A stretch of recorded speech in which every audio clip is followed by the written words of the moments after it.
As the sun rises over Episkopi, a section attack begins. Through the smoke, these soldiers approach the airfield where the enemy lie in wait. After 6 weeks of training, this is their final test. These Kingsmen and Private soldiers come from across the King's Division, which includes the Duke of Lancaster's regiment and the Yorkshire Regiment. They're all going through this infantry section to IC's Cadre, hoping to promote to Lance Corporal. Not all of them will succeed. Normally this Cadre is held in Cadre or Otterburn, but due to training commitments it's being held in Cyprus for the first time, run with the help of soldiers from 2 Yorks. I think the biggest challenge they've had is they've been operating as a platoon with no actual NCOs.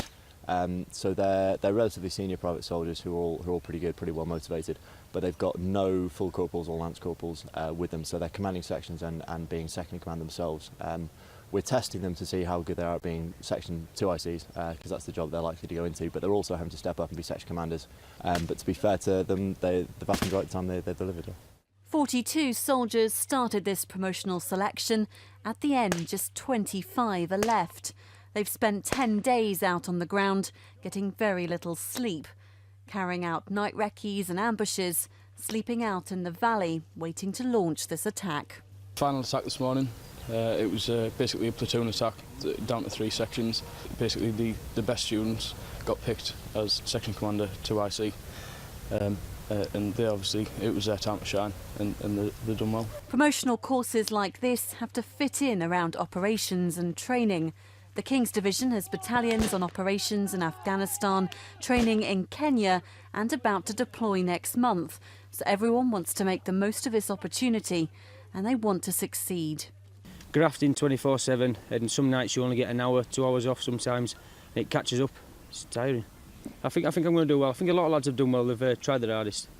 That's all you can do, innit? It's been a long journey because we spent 4 weeks in camp training, learning the basics from scratch, or reminding ourselves. So it was good, yeah. Yeah, it's hard work. It's going to be hard work though to get your first promotion. Everyone's fatigued, but it's what you got to do if you want to pick up on the day. Let's go! With every exercise, there's a casualty extraction, and right at the end, they're dealing with 3. An exhausting end after weeks of work, but at least there's a meal at the end of it. Regimental silverware accompanying a cooked breakfast. It's time for a rest. Less than half will end up promoting, and they find out tomorrow if they've passed. Carla Prater, Forces News, Episkopi.